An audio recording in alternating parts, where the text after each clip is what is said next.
Bonjour à tous. Alors aujourd'hui, on va aborder une question qui est une question absolument centrale en ce moment, c'est les prix de l'immobilier, mais sous un angle qui n'est pas celui auquel vous vous attendez nécessairement.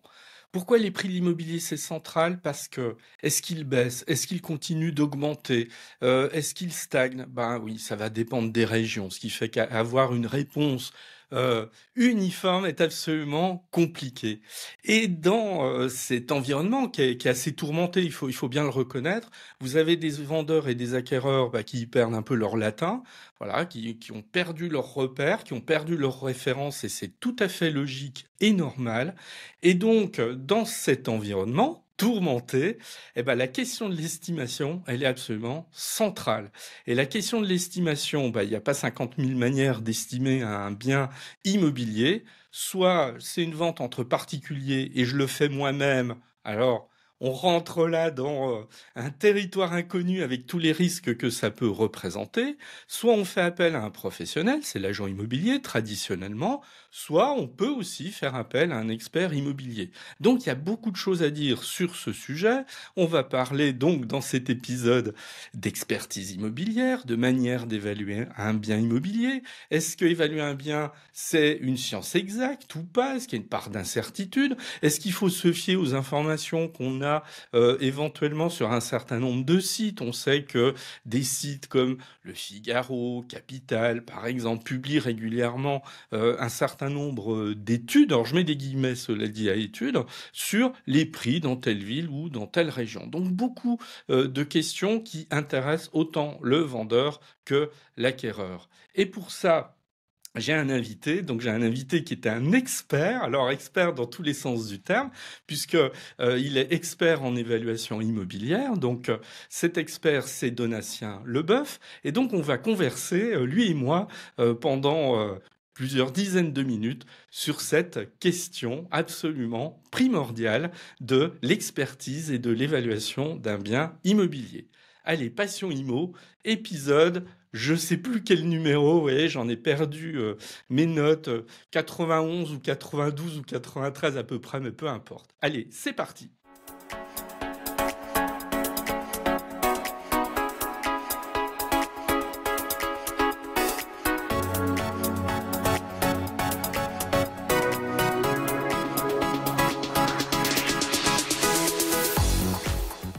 Bonjour Donatien. Bonjour Eric. Bien, alors Donatien, je suis content, très content à double titre qu'on passe un petit temps ensemble, parce que d'une part, ça fait un moment qu'on s'est pas vu, voilà.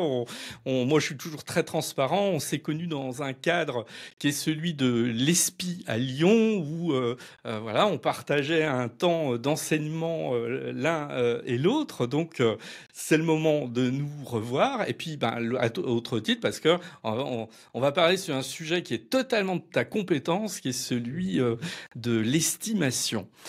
Alors, je vais te demander de te présenter un petit peu pour ceux qui te connaîtraient pas, même si je pense que beaucoup de personnes te connaissent, notamment sur la région lyonnaise, mais voilà, comment on pourrait présenter Donatien?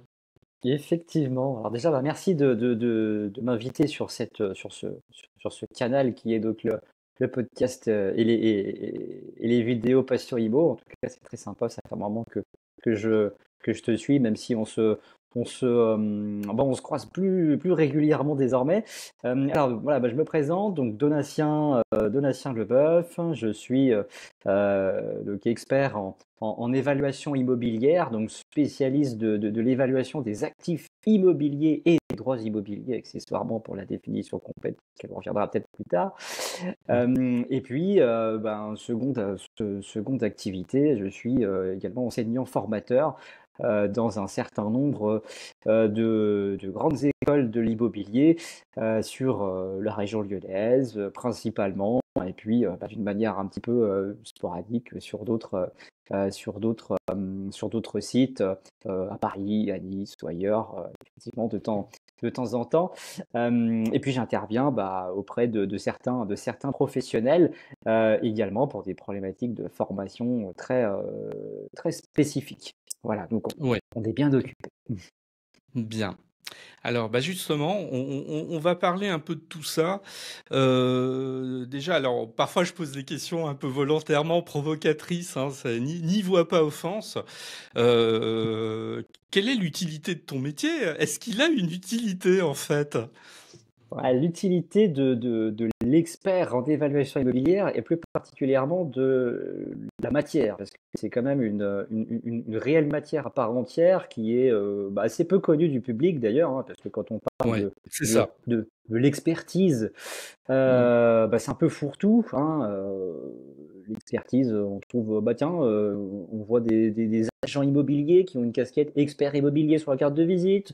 On peut avoir les experts diagnostiqueurs, on a les experts en bâtiment, et nous, c'est l'expert en évaluation immobilière. Donc, on a vraiment une dénomination propre. Et Mm. derrière tout ça, derrière cette dénomination-là, c'est un réel métier puisque nous, on est des spécialistes uniquement de la valeur de l'actif immobilier. Donc immobilier professionnel et immobilier résidentiel, qui sont les deux grands marchés immobiliers que l'on trouve ici dans notre pays.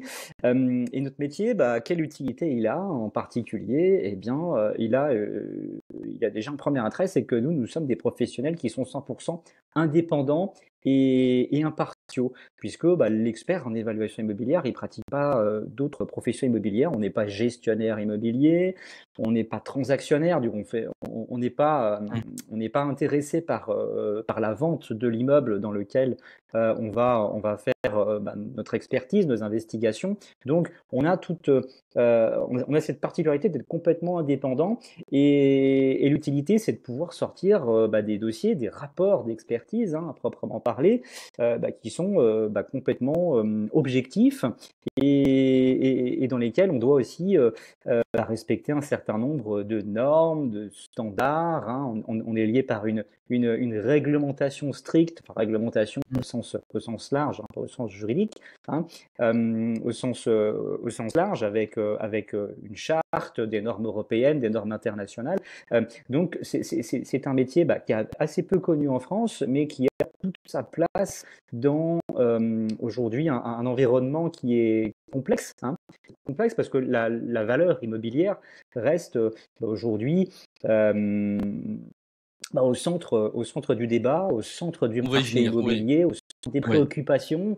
Et puis, nous, on est vraiment un acteur de l'arbitrage en fait de nos donneurs d'ordre, du client, Mm. c'est-à-dire que avec notre rapport, la personne qui est en face de nous, la société, l'entreprise qui est en face de nous, elle va essayer de prendre la meilleure des décisions. Parce que nous, on va pas l'influencer puisqu'on est complètement neutre. On donne notre rapport, c'est pas notre avis, hein, c'est une méthodologie qu'on va utiliser pour effectivement sortir la valeur d'un actif immobilier pour que le donneur d'ordre, notre client, prenne la meilleure des décisions pour lui-même, mais c'est pas pour nous. Voilà. Donc Très l'utilité du bien. métier, c'est d'éclairer le donneur d'ordre, le client, sur une situation donnée. Voilà. Alors, tu te doutes bien que l'utilité du métier, j'en suis absolument convaincu. Pour moi, c'était un petit peu une boutade parce que c'est vrai qu'on entend souvent aujourd'hui, oui, l'agent immobilier, c'est qu'un intermédiaire, il sert à rien. Les personnes qui font de l'estimation, ouais, oh, ils servent à pas grand-chose parce qu'en fin de compte, nous-mêmes, propriétaires d'un bien, peut-être qu'on a une meilleure idée de la valeur de ce bien que d'autres personnes qui vont intervenir à l'extérieur. Bon, il y a un peu cette idée dans l'air du temps qu'il y aurait un certain nombre, mais j'emploie le conditionnel évidemment, il y aurait un certain nombre de professionnels qui auraient une utilité assez relative, mais bon, c'est pour mieux balayer justement cette impression. Alors moi j'ai une première question par rapport à ça. Mhm. Tu as parlé d'un rapport. Quelle est la différence, en fait, y compris sur le plan de la valeur juridique, entre le rapport que toi, tu vas rédiger et l'avis de valeur qui va être rédigé par un agent immobilier? Oui, alors ça, c'est une question, on va dire centrale, hein. Moi, je commence toujours d'ailleurs mes cours d'expertise par une de ces problématiques-là. C'est quelle est la Eh oui. différence entre l'estimation de l'agent immobilier hein, et le rapport d'expertise de l'expert en évaluation immobilière. Déjà, il y a le premier point que j'ai déjà éludé assez rapidement, c'est le côté impartial et indépendant, c'est-à-dire que nous, on est absolument pas intéressé par la valeur de l'immeuble. Hein. Ça, c'est charté, c'est dans notre déontologie, hein, de métier. Donc Mmh. déjà, ça nous donne une approche qui est beaucoup plus objective que le transactionnaire ou que l'agent immobilier qui est là pour aller chercher un mandat. Hein, voilà, Bah oui, et moi l'agent moi moi je immobilier vais il est même aller intéressé par le plus mandat. Hein. je vais même aller plus loin si tu peux me le permettre, c'est que de toute façon, Oui. quelle que soit la valeur que vous allez désigner dans votre rapport, ça n'a aucune influence sur votre rémunération. Donc vous êtes d'autant plus détaché par rapport à cette valeur que vous allez mettre en avant. Et exactement, puisque nous, on est au principe à l'honorariat, hein, c'est-à-dire qu'on fonctionne sur des honoraires qui sont forfaitisés ou bien au taux horaire, hein, en fonction de Mmh. la difficulté du dossier qui nous sera soumis. Donc que le bien fasse 50 millions d'euros ou on est sur des terres agricoles avec des valeurs assez basses Oui. à 2000 euros l'hectare et puis on a 2500 euros de valeur à la sortie, on touchera uniquement effectivement les honoraires relatifs au dossier. Donc ça nous permet d'avoir ce gage d'indépendance et puis de nous concentrer complètement à la technicité du coup du rapport et du dossier. Ensuite, si Mmh. on veut faire encore des différences entre l'estimation et le rapport d'expertise, c'est que l'estimation de l'agent immobilier, c'est pareil, elle a une démarche, elle a un atout commercial en fait. Elle est là pour faire une sorte de technique d'entonnoir pour arriver jusqu'au closing, jusqu'au mandat, hein, en présentant également du coup comment je vais pouvoir valoriser votre bien, quels sont ses points positifs, ses points négatifs. Très bien, on le fait aussi, les points positifs et négatifs du bien, parce qu'on contrebalance tout ça. Mais nous, on va étudier en profondeur, en fait, l'ensemble de l'actif immobilier. Ouais, c'est ce que je dis régulièrement à mes étudiants. Nous, on fait ce qu'on appelle quasiment une radiographie. C'est comme si on passait, du coup, le bien immobilier, admettons une maison dans un Mmh. scanner, ouais, comme dans l'image de l'imagerie médicale, et ensuite il en ressort un rapport avec où on va disséquer en fait l'ensemble des éléments relatifs au bien immobilier. Alors ces éléments, on les invente pas parce qu'ils sont dans la charte de l'expertise en évaluation immobilière, donc on est obligé en fait d'examiner un certain nombre de points avec un ordre précis. Hein. Ça passe de la situation géographique assez classique qu'on va étudier d'une manière la plus précise possible, hein, parce qu'on consigne tout en fait dans le rapport. C'est-à-dire que d'ailleurs le client qui a jamais vu le bien et qui peut être à l'autre bout de la planète, quand il va lire le rapport, il aura eu l'impression de l'avoir visité en fait réellement à la sortie, parce que c'est tellement précis qu'on vous donne tous les éléments. Hein. Voilà, on va consigner quasiment le petit grain de sable qui va être à l'angle de la pièce. Donc il y aura tout à l'intérieur, ce qui est différent du rapport, enfin du rapport de l'estimation de l'agent immobilier, Oui. qui est Mmh. beaucoup plus light. Hein. Et puis si on prend l'appellation avis de valeur, c'est donner son avis sur la valeur en fait. Si on regarde, alors que nous, on ne donne pas notre avis sur la valeur, on la constate. Nous, c'est un constat, parce que dans l'expertise, le rapport, c'est un constat, comme ce que fait d'ailleurs tout expert dans les autres métiers. Hein. Il constate une situation donnée. Hein, je dis ça pour dans l'automobile, hein, par exemple, Mmh. l'expert en automobile, il constate effectivement des dégâts. L'expert d'assurance pour des dégâts sur une maison après des différents sinistre, il va constater les dégâts, puis il va chiffrer derrière effectivement la remise en état, etc. Donc c'est de la constatation. Donc on n'a pas d'avis subjectif en particulier, hein, même si après, on est êtres humains. Hein, bien sûr, quand on va rédiger le rapport, il y a toujours effectivement peut-être une petite patte de subjectivité quelque part, mais elle est assez bornée parce qu'on a un Mmh. carcan qui est quand même assez strict à respecter. Alors justement, par rapport à ça, et tu l'as évoqué à un moment, qu'est-ce qu'on peut dire de l'agent immobilier qui est en même temps expert? Il est assis entre deux chaises, il est dans une ambiguïté. Quel regard tu as sur cette... Alors, c'est pas une majorité d'entre eux, mais il y en a quelques-uns quand même. Quel Effectivement. regard tu as sur... Ouais. Alors, pour donner une position d'expert, justement, voilà, où on constate la situation, aujourd'hui, il y a deux écoles. il y a deux écoles. On va dire qu'il y a une partie, il y a une partie de la profession de l'expertise qui est à cheval sur la transaction et la gestion, administration de biens, où ils pratiquent l'expertise la plupart du temps en activité annexe et de manière plus ou moins régulière en fait. Voilà, c'est un petit peu au gré des dossiers. Ils ont la possibilité de le faire parce que la profession est ouverte aujourd'hui, hein. Bon, elle sera peut-être amenée à évoluer, justement, j'en parlerai un petit peu plus tard. Donc ça, c'est la première école. Alors, en plus, on a dans les statistiques assez souvent des personnalités qui sont un petit peu âgés, qui sont plutôt en fin de Mmh. carrière, hein, C'est vrai, voilà, oui. donc qui Mmh. sont en train de basculer doucement sur l'expertise et puis qui font ça en même temps que leur métier. Parce que c'est vrai que bon, moi je suis un peu un contre-exemple, hein, parce que du coup on fait partie des jeunes experts. On n'est pas les plus nombreux, hein, entre les 30 et 40 ans, on est un certain nombre, hein, je pense par exemple à Bertrand Carteron, qui est le président du Conseil national de l'expertise immobilière, qui est en train de fusionner avec la CEIF, etc. Mais on n'est pas excessivement nombreux, souvent on a un peu plus de cheveux gris, et on arrive plutôt en fin de carrière. Donc ça, c'est la première école qui pratique un peu les deux métiers. Et puis il y a la deuxième école. La deuxième école, ce sont, on va dire, les experts en relation pure et dure, voilà, les purs et durs, les stricts, voilà, et qui ne font que ça, hein, et qui érigent l'expertise en évaluation immobilière comme une profession à part entière, hein, et qui militent d'ailleurs pour bon nombre, pour que on verrouille entre guillemets de plus en plus la profession à l'avenir, pour en faire pourquoi pas un ordre des experts en évaluation immobilière, Mmh. etc. Puisque Mmh. Mmh. aujourd'hui la problématique c'est que c'est une profession qui reste difficile à exercer, mais les chemins d'accès sont relativement ouverts. Alors, je ne dis pas qu'on peut pratiquer comme on le souhaite, mais en tout cas, on peut y rentrer assez facilement. Et ça Mmh. peut être effectivement une problématique pour nous qui sommes déjà implantés et qui pratiquons notre métier. Enfin, en tout cas, on l'essaye du mieux possible. Et puis, la problématique, c'est aussi pour les clients qui sont en face. Comment s'y retrouver entre quelqu'un qui a son cabinet et qui fait que ça, quand on fait 500, 600 ou 700 expertises à l'année, et quelqu'un qui en fait 2 ou 3 dans l'année d'une manière annexe.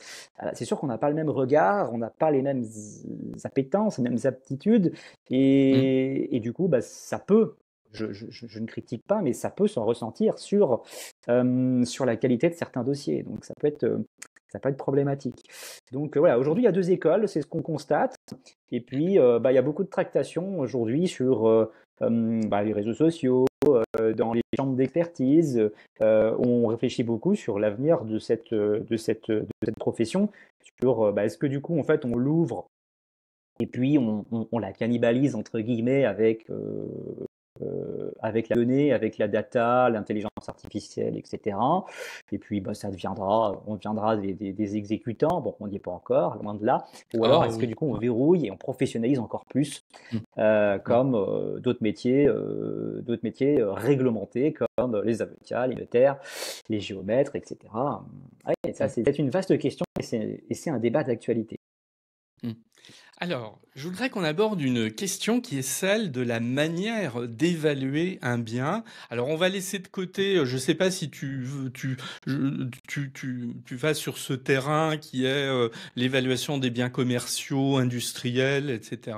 C'est possible, hein, mais on va laisser ça de côté. On va laisser ça de côté parce que ceux qui nous écoutent vont plutôt être intéressés par la manière d'évaluer un bien, un appartement, une maison.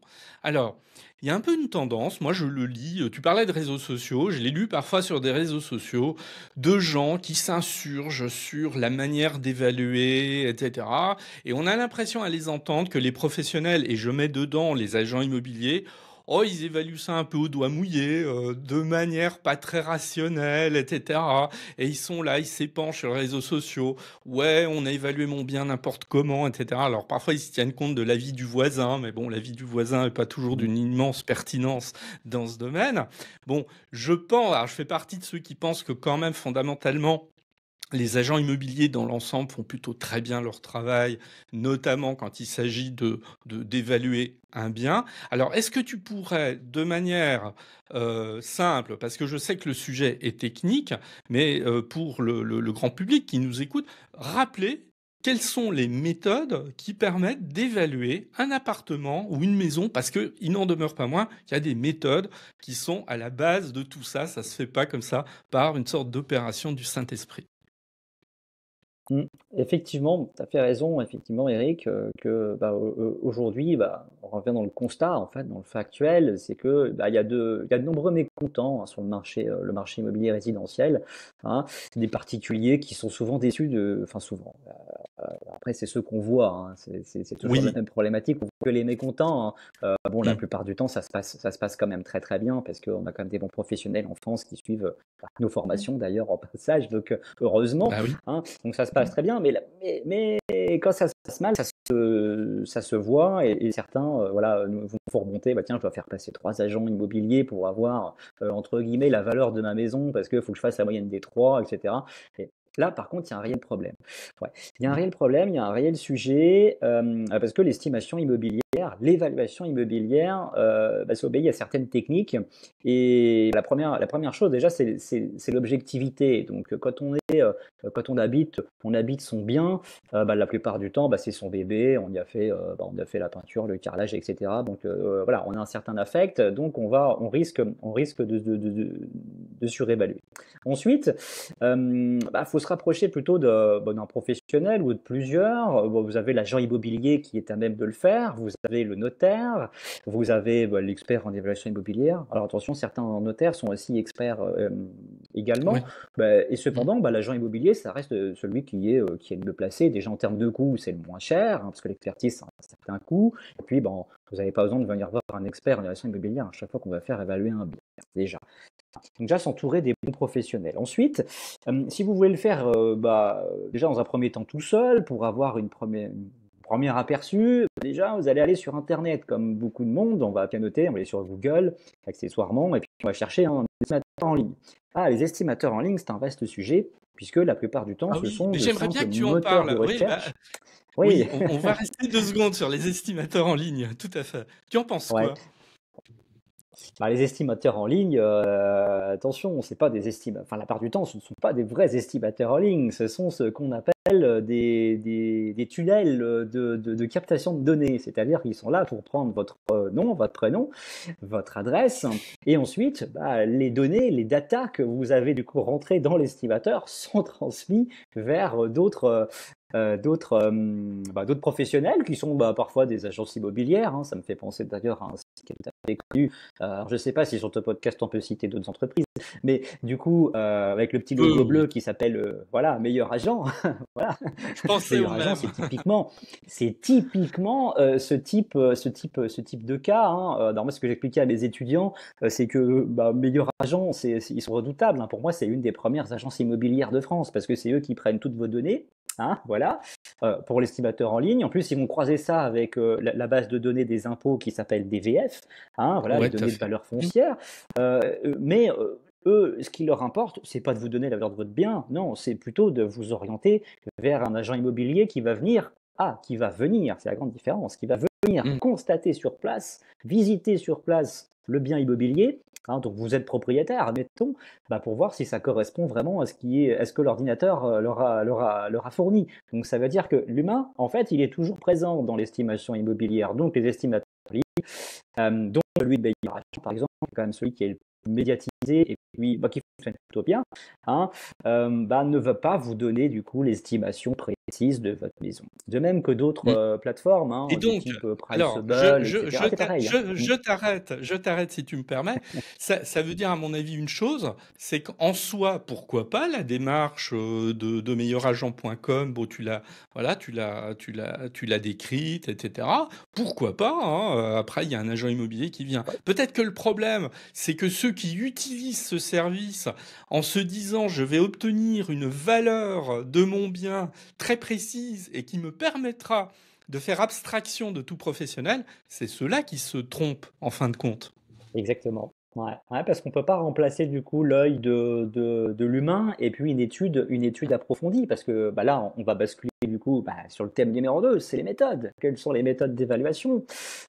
C'est pas juste un croisement de prix au mètre carré en fait, l'évaluation immobilière. C'est aussi d'autres facteurs, d'autres critères qui vont rentrer en ligne de compte, parce que l'ordinateur, il va pas visiter votre bien, il va pas visiter votre maison, et lorsqu'il va, admettons, utiliser ce qu'on appelle une méthode comparative, en fait, c'est comparer votre bien avec tous les biens d'un même secteur qui sont à peu près les mêmes. Sauf que là, l'ordinateur, il va pas visiter votre bien et il va pas visiter tous les biens qui sont autour, qui ressembleraient à peu près aux vôtres. Admettons que votre bien fasse 100 mètres carrés. Vous avez une maison de 100 mètres carrés avec 200 mètres carrés, avec 300 mètres carrés de terrain, par exemple, un petit pavillon individuel, un lotissement. Très bien. Il va vous sortir une valeur au mètre carré de votre bien, votre maison vaut 250 000 euros sur l'estimateur. Très bien. Sauf qu'il va regarder tous ceux qui sont autour, et autour, est-ce que tous les autres biens sont à 250 000 euros, ont été vendus 250 000 euros? Eh bien non, on va avoir un panel de prix qui va être assez différent, parce que vous avez rénové votre bien, il est propre, etc. Par contre, celui du voisin, en fait, c'est un bien qui est en locatif, qui est en location, avec des équipements qui sont tout à fait sommaires. Peut-être que la maison est en mauvais état, mais ça, vous ne le savez pas, en fait, hein. Et l'estimateur ne le sait pas, il ne va pas visiter tous les autres biens qui sont autour. Alors que le professionnel de l'immobilier, qu'est-ce qu'il va faire? Il va vérifier, normalement, hein, si c'est un professionnel qui fait tout dans les règles de l'art, en tout cas nous c'est ce qu'on fait et c'est ce que la plupart des agents immobiliers font aussi, ils vont vérifier du coup leur comparable, les éléments de comparaison qui vont donner la valeur de votre bien immobilier. Donc la maison du voisin, peut-être que la façade et le gros œuvre, en fait, les murs, etc. Le visuel c'est le même, mais à l'intérieur, qui vous dit qu'il n'a pas mis de la robinetterie en or et en argent, ça ne pas ça. Hein. Voilà. Donc, ça ne va pas donner la même valeur au mètre carré que votre maison à la sortie. Donc, il faut bien étudier les éléments comparables que vous allez prendre en compte pour faire votre estimation. Ensuite, il y a le nombre de mètres carrés. Ça, c'est un des gros problèmes qu'on retrouve, c'est-à-dire que votre maison, vous savez combien elle fait, vous l'avez mesurée, vous avez un diagnostic de mesurage. Donc, on vous invite toujours à faire tous les diagnostics avant de faire une estimation, comme ça, vous êtes sûr de ce que vous avez sous la main. Au moins, vous savez que votre maison, elle fait 100 mètres carrés, vous êtes placé en PE, D, E, bref, hein, voilà, vous avez l'ensemble du dossier sous les yeux et vous êtes sûr de ce que vous avancez. Par contre, celle du voisin, on n'est pas sûr. Hein. Peut-être qu'elle ressemble à la vôtre, mais il y a une extension derrière, il y a une véranda. Et qui vous dit que du coup, la surface de la véranda, elle a été prise en compte ou pas? Hein, bonne question. Donc très souvent, on compare son bien avec d'autres biens qui sont autour de chez vous, qui peuvent ressembler, mais les surfaces sont pas bonnes. Et si les surfaces sont pas bonnes, vous faites le ratio entre le nombre de mètres carrés et le prix, et du coup, c'est biaisé. Donc là, vous avez déjà une marge d'erreur qui est relativement grande. Vous voyez? Donc là, c'est toute la complexité de l'évaluation immobilière, les comparables, le prix au mètre carré, l'état du bien à l'intérieur, à l'extérieur, des fois on le voit, des fois on ne le voit pas. Hein. Et puis, parfois, il peut y avoir des contentieux cachés. Hein. Pourquoi cette maison elle s'est vendue pas cher là? Qu'est-ce qui se passe? Pourquoi elle est en bon état, etc. Parce que vous ne savez pas que en fait, à l'intérieur, il y a un problème, il y a le dommage ouvrage qui a été activé parce qu'il y a le plancher qui est en train de s'effondrer, etc. Et ça, vous ne le savez pas. Alors vous dites, tiens, elle s'est vendue pas cher. Ou celle-ci, elle s'est vendue cher. Mais lui, il a des robinetteries en or et en argent, et puis lui, il a sa maison qui est en train de s'effondrer à côté. Oui, mais. Donc du coup, la valeur de la vôtre, c'est quoi? On fait la moyenne des trois? C'est le meilleur moyen d'avoir un prix qui est biaisé, en fait. Parce que la moyenne, c'est un mauvais calcul. La plupart du temps, il y a beaucoup de particuliers qui font ça. Je fais la moyenne du prix au mètre carré du secteur, du quartier. Mais à la fin, ça vous donne le prix d'un bien moyen. Mais est-ce que votre bien, c'est un bien moyen? Non, c'est votre bien à vous. Donc il a une valeur intrinsèque qui doit être différente de celle des biens qui sont autour de vous. Vous voyez déjà la complexité de l'évaluation. Hein. Donc les professionnels, c'est ce qu'ils font, en fait, ils vont vérifier l'ensemble des sources. L'agent immobilier sur le secteur, la plupart du temps, il sait ce qui a été vendu, il sait que c'est madame machin qui a vendu parce qu'il a déjà vendu, il a visité la maison au préalable. La maison qui est en bas de la rue, il la connaît parce que c'est peut-être une autre agence qui l'a vendue, mais il est déjà passé faire une visite. Donc voilà, vous voyez que le professionnel, en fait, il a un regard qui est beaucoup plus aiguisé que le particulier qui va être derrière son ordinateur sur un estimateur en ligne. Et sorti. C'est pour ça que le particulier, il est souvent déçu en fait à la fin de la valeur qu'on lui donne, hein, parce que soit elle va être surévaluée, soit elle peut être sous-évaluée. Attention, hein, ce serait bête de Mm. vendre un bien moins cher que en fait ce qui ne doit être vendu sur le marché aujourd'hui. Donc, vous voyez, un Ouais. certain nombre de problématiques. Mm. Donc là, tu es presque en train de donner un argument décisif. Il ne faut pas vendre entre particuliers, il faut faire appel à un professionnel.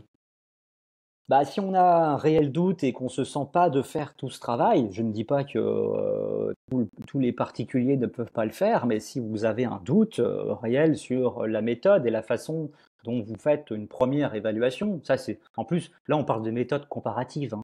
On compare juste des biens. Nous, on a un Mm. panel de méthodologies derrière qui nous permet de croiser les données encore, avec des méthodes Mm. financières ou du comparatif et du financier. Non, on va croiser avec la valeur locative des biens également, ce qu'on appelle les méthodes par taux de capitalisation. On va chercher le Mm. rendement d'un bien pour savoir du coup s'il pourrait se vendre à peu près à ce prix-là si on le mettait en location. Et si on fait les choses bien sur du résidentiel, on trouve à peu près les mêmes valeurs que l'on va trouver du coup en faisant une méthode comparative. Donc, vous voyez, ouais, le professionnel est quand même un atout. Moi, nous, on forme des professionnels, nous sommes des professionnels, donc on s'orientait plus vers les pros. Mais après, un particulier qui veut effectivement se mettre au travail pour faire une bonne estimation, il peut le faire. Parce que tous les outils aujourd'hui, on va peut-être venir sur les outils, les outils existent. Et ce qu'on appelle, il y a beaucoup d'open data, c'est-à-dire que sur Internet, vous pouvez trouver plein de choses qui vous permettent de faire des bonnes évaluations. Il faut juste utiliser la bonne méthode, hein. Vous avez DVF, hein, l'outil open source en fait, hein, de la Direction générale des impôts, hein. Ça, Assez c'est notre récent, métier, hein, ouais. c'est récent, ouais. Oui. Donc on peut remonter. Alors pour que ce soit fiable, utiliser les 2 dernières années uniquement, remontez pas plus loin, hein. Pour la petite histoire, DVF, hein, c'est la CEIF, la Chambre des experts immobiliers de France, du coup, qui a participé donc à sa mise, à sa publicité en fait, la façon de sa mise en ligne en fait, voilà, pour que ce soit un peu plus Mm. compréhensible par tout le monde. Mais c'est un super outil. Mais attention, dans DVF, c'est pareil, il y a beaucoup d'erreurs, hein. Vous avez des biens qui sont affichés frais d'agence inclus, d'autres non. Il y a certains, il y a des surfaces manquantes. Parfois, on a ce qu'on appelle des parcelles détachées. Vous dites, bah tiens, cette maison-là, c'est vendu pas cher. Sauf que, en fait, non, elle s'est vendue cher, c'est l'inverse. Pardon. Elle s'est vendue cher, mais en fait, vous allez oublier, ça ne va pas vous indiquer qu'en fait, il y avait 5 ou 6 parcelles en plus qui sont dans le reste de la commune. Mais vous ne les avez pas vues. Ah mince, bah oui, Mm. bah, ça change la donne. Donc, il faut faire attention aussi à l'utilisation de toutes les données qu'on vous donne en ligne, hein. Ça Et peut, voilà, oui, et j'ai envie de dire, bah là, sous ton contrôle, tu es évidemment meilleur spécialiste que moi. Ça ne reste que des données brutes et il faut aussi savoir les analyser. Parce que quand on va sur c'est le site et exactement. qu'éventuellement on télécharge des données, ce qu'on peut faire sous forme d'un tableau Excel, on se retrouve quand même avec beaucoup de chiffres qu'il faut un petit peu quand même savoir lire. Je suis pas sûr que ce C'est soit à ça. la portée de chacun quand même et que Oui. voilà. J'ai un peu, voilà, des fois je vois des gens, des néophytes total, dire, oh, ouais, je vais avoir des informations grâce au site des impôts, comme on l'appelle, voilà, mais faut rester quand même prudent sur l'analyse de ces Ouais. datas. Alors, il y a 2 bases, en fait, Eric. Il y a la base DVF que l'on a directement depuis le site DVF étalable. Là, c'est un nom un peu Ouais. barbare qu'on trouve assez facilement, Mm. hein.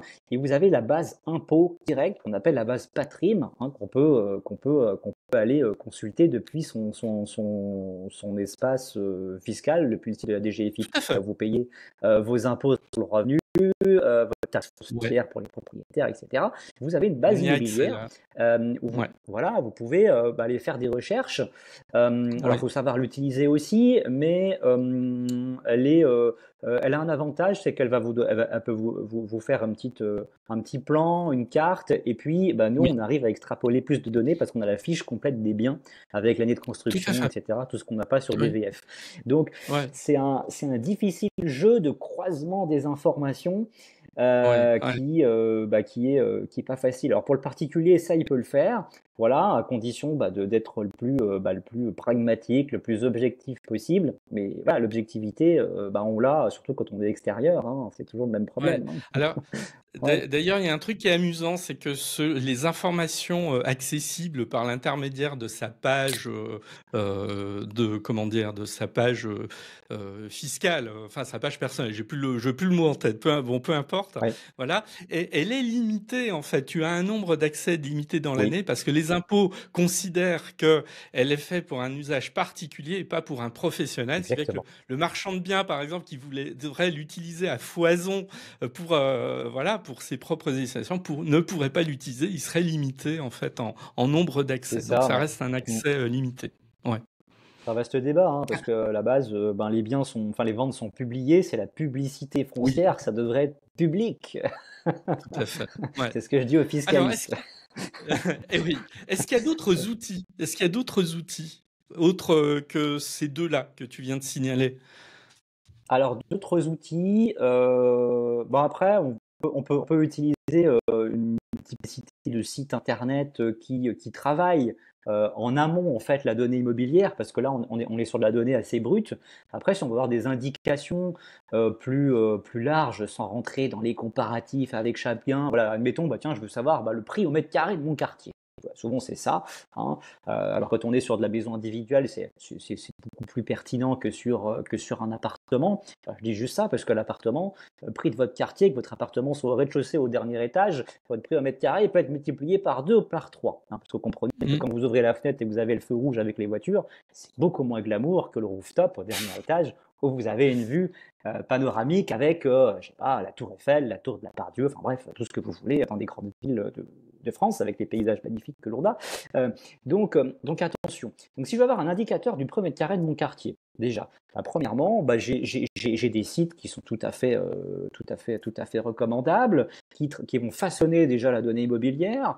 On a, par exemple, le Figaro Immobilier. Moi, j'y vais de temps en temps regarder un petit peu des graphiques qui sont des graphiques qui sont très pertinents. C'est facile en fait à lire avec les prix immobiliers de votre quartier, de votre secteur. Hein, c'est plutôt pas mal. Vous avez aussi des sites comme on a sur BFM Business, BFM Immobilier, La Vimo, etc. Vous allez trouver plein de données sur votre ville, votre quartier, c'est pareil. Ce sont des données en fait qui ont déjà été travaillées et vous avez des indicateurs sur votre commune, votre quartier, hein. Et puis après, si vous voulez aller voir des sites un peu plus professionnalisants, allez voir le plus grand agent immobilier de France, Meilleur Agent par exemple, qui pourra donner des indications sur des valeurs au mètre carré avec une fourchette, hein, avec Mhm. une valeur basse, une valeur haute. Ça permet de vous donner une valeur globale. Mais vous aurez jamais de grande précision, par contre, hein, attention, hein. Donc c'est toujours aussi à prendre avec des pincettes et avec du recul. Parce que si vous voyez que votre bien, à la fin, il vous sort, tiens, je suis riche, hein, ma maison, elle vaut plus d'1 million d'euros, alors que vous n'avez pas du tout l'impression, c'est que là, il y a quelque chose il y a quelque chose qui cloche derrière. Donc regardez bien entre la valeur basse, la valeur haute et la valeur du milieu. La valeur du milieu, c'est quoi? C'est une valeur moyenne. C'est quoi une moyenne? C'est l'addition en fait de toutes les ventes divisées par le nombre de ventes. Voilà. Soit c'est la médiane. La médiane, c'est encore autre chose. C'est-à-dire que soit votre bien, il se situe dans la tranche du bas ou dans la tranche du haut. Donc ça reste vaste. Donc il faut bien lire ce qui est marqué, hein, sur les données. Lisez bien les tableaux, hein.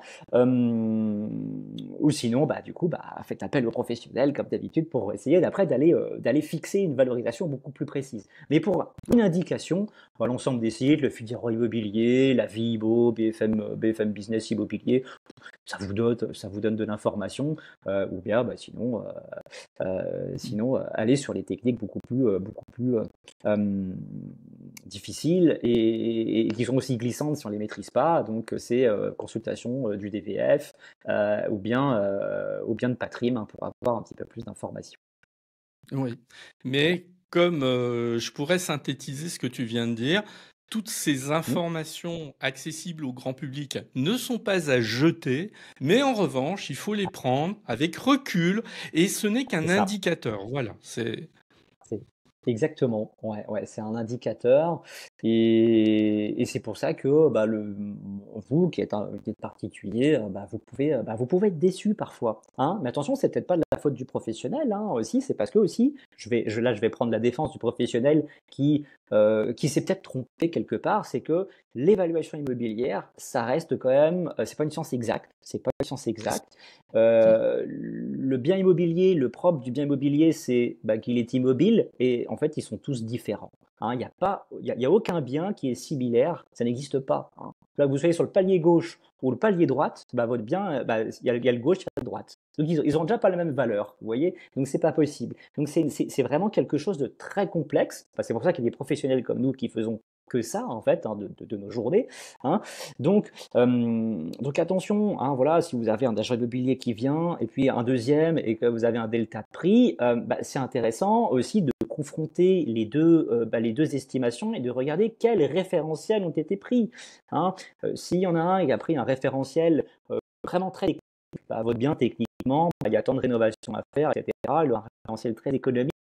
Et puis, l'autre agent immobilier, par exemple, il aura peut-être un référentiel qui sera un peu plus subjectif, il va peut-être plus parler avec le cœur, il se dit effectivement, moi, dans ma clientèle, les gens ils recherchent ce type de bien et j'en ai plusieurs qui recherchent ce type de bien, donc ça veut dire que votre bien va trouver sa place sur son marché, donc il va se vendre plus cher. Vous voyez, donc là, j'ouvre le débat parce qu'il y a la valeur économique et il y a la valeur aussi, on va dire, plus la valeur de cœur, la valeur sentimentale qui est très difficile à chiffrer. Donc voilà, l'évaluation, c'est quelque chose de très très glissant. Très bien. Eh bien, je crois que Donatien, on va en rester sur cette conclusion et cette ouverture en même temps qui me semble extrêmement pertinente sur ce qu'est le métier.